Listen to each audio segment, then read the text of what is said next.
Francisco Cândido Xavier. Os Mensageiros, segundo livro da coleção A Vida no Mundo Espiritual, ditado pelo Espírito André Luiz. Capítulo 18, Informações e Esclarecimentos. A volta de Ismália ao círculo da conversação impediu o prosseguimento do assunto. Aproveitando talvez a oportunidade, Aniceto perguntou ao administrador: "Que me diz da continuação de nossa viagem? Estimaríamos alcançar ainda hoje as esferas da crosta."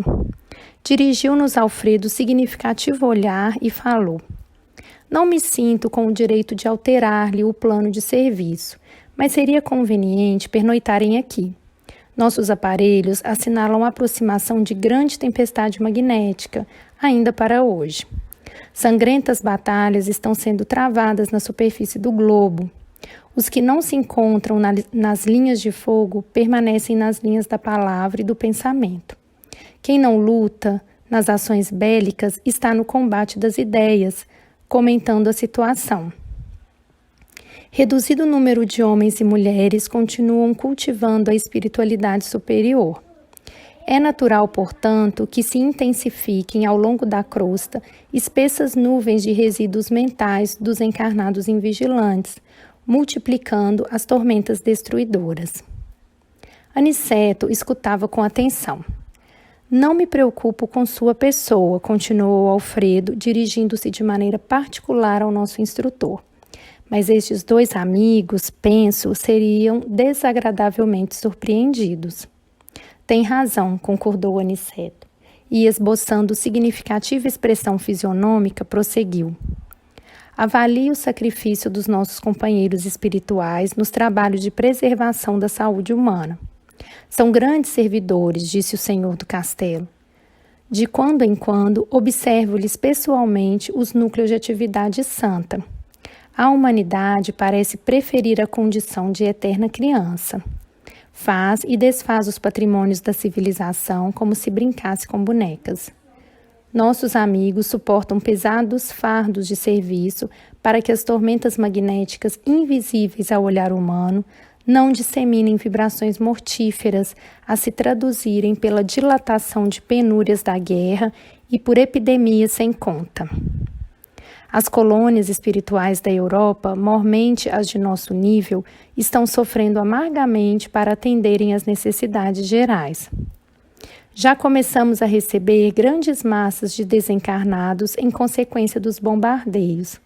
Nosso lar, pela missão que lhe cabe, ainda não pode imaginar todo o esforço que o conflito mundial vem exigindo da nossa colaboração nas esferas mais baixas.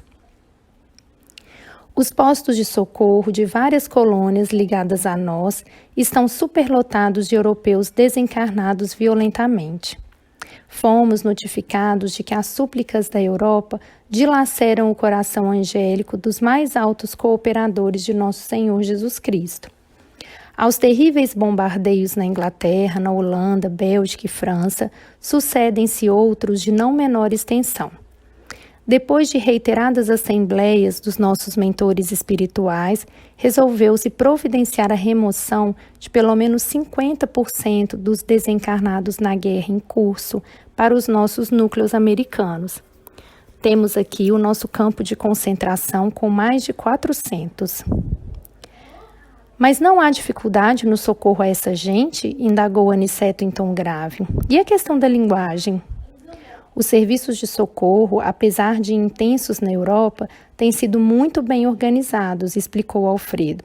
"Para cada grupo de 50 infelizes, as colônias do Velho Mundo fornecem um enfermeiro instrutor, com quem nos possamos entender de modo direto.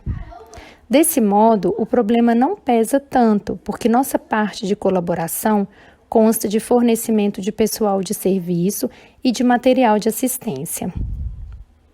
"Não seria, porém, mais justo", indagou Vicente, "que os desencarnados dessa espécie fossem mantidos nas próprias regiões do conflito?" Alfredo sorriu e explicou: "Nossos instrutores mais elevados são de parecer que essas aglomerações seriam fatais à coletividade dos espíritos encarnados. Determinariam focos pestilenciais de origem transcendente, com resultados imprevisíveis. Inúmeros de nossos irmãos que perdem o corpo nas zonas assoladas não conseguem subtrair-se ao campo da angústia, mas quantos ofereçam possibilidades de transferência para cá, dentro das nossas cotas de alojamento, são retirados dali, sem perda de tempo, para que seus pensamentos atormentados não pesem em demasia nas fontes vitais das regiões sacrificadas. Nesse íntere, Aniceto interveio esclarecendo: embalde voltarão os países do mundo aos massacres recíprocos. O erro de uma nação influirá em todas, como o gemido de um homem perturbaria o contentamento de milhões. A neutralidade é um mito, o insulamento uma ficção do orgulho político. A humanidade terrestre é uma família de Deus, como bilhões de outras famílias planetárias no universo infinito. Em vão, a guerra desfechará desencarnações em massa. Esses mesmos mortos pesarão na economia espiritual da Terra. Enquanto houver discórdia entre nós, pagaremos doloroso preço em suor e lágrimas. A guerra fascina a mentalidade de todos os povos, inclusive de grande número de núcleos das esferas invisíveis. Quem não impunha as armas destruidoras dificilmente se afastará do verbo destruidor, no campo da palavra ou da ideia. Mas todos nós pagaremos tributo. É da lei divina que nos entendamos e nos amemos uns aos outros.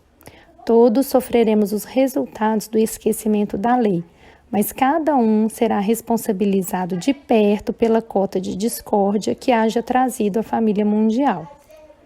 Alfredo, que parecia ponderar seriamente os conceitos ouvidos, observou: é justo. Aniceto voltou a considerar após silêncio mais longo.